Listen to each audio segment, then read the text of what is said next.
সাল্লাল্লাহু আলাইহি ওয়াসাল্লাম বলছেন, এই ব্যক্তির কি কোনো ঋণ আছে? একজন সাহাবী বলেন, হ্যাঁ ইয়া রাসূলুল্লাহ, তো ঋণ আছে। নবীজি বললেন, তোমরা ওর জানাজা পড়ো, আমাকে ডেকো না। তোমরা ওর জানাজা পড়ে নাও, আমি জানাজা পড়তে চাচ্ছি না। আমি এখন কেমন করে আপনাকে বুঝাবো ঋণ কত ভয়ঙ্কর জিনিস।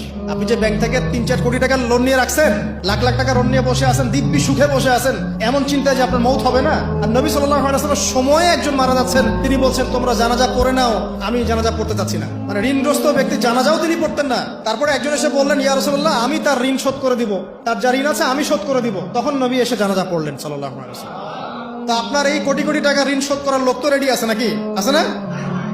সমস্যা নেই, আপনার জানাজা পড়া হবে, আপনার মিলাদও হবে, আপনার একটা বড়সড় দোয়াও হবে ইনশাআল্লাহ। কিন্তু আল্লাহ পাক বলেছেন, শহীদ আল্লাহর পথে যুদ্ধ করে শহীদ হয়েছে, এই ব্যক্তির আত্মাও ঝুলে থাকে যতক্ষণ পর্যন্ত না তার ঋণটা শোধ করা হয়।